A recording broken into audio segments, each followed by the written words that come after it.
What if I told you that the American Mafia and the organized crime families that ruled cities for decades didn't start with Al Capone, Lucky Luciano, or even Prohibition itself?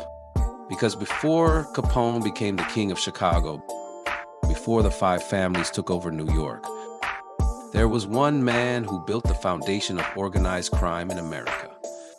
His name was Johnny Torrio, and he wasn't just a gangster. He was a visionary.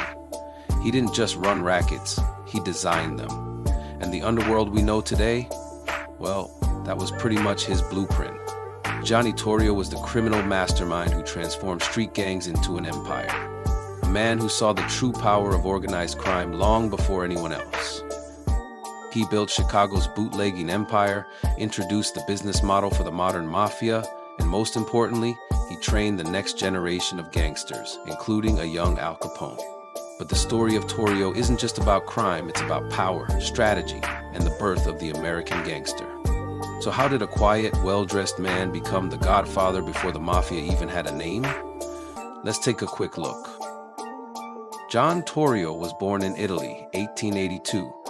His family immigrated to the United States when he was young, and they settled in New York City.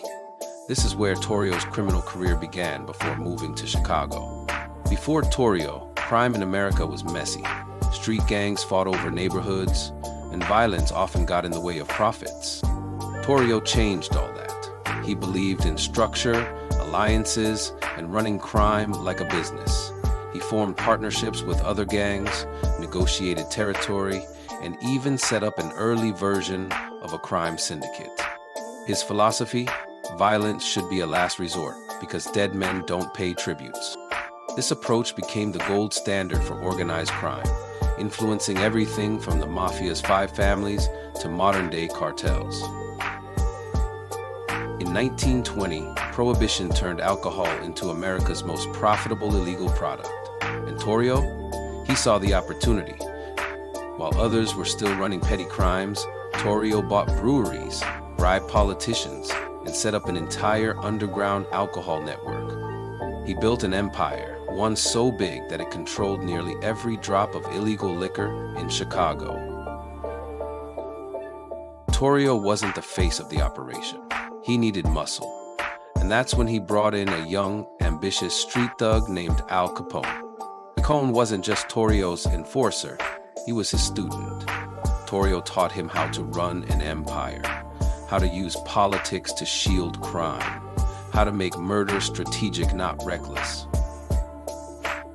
John Torrio was shot in an attempted assassination in 1925. The attack happened in his home in Chicago, where he was severely wounded but managed to survive.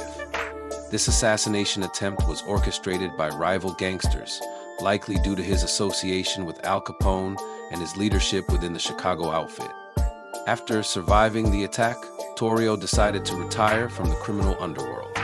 He moved to Brooklyn, New York, where he lived a quieter life and watched from a distance as his student became the most famous gangster in history, until his death from natural causes on April 16, 1957, at the age of 75. But make no mistake, Capone's empire was Torrio's creation. Johnny Torrio is not a well-known outlaw, but that's because he didn't crave the spotlight. He wasn't loud or flashy or reckless. He was calculated, patient, and decades ahead of his time.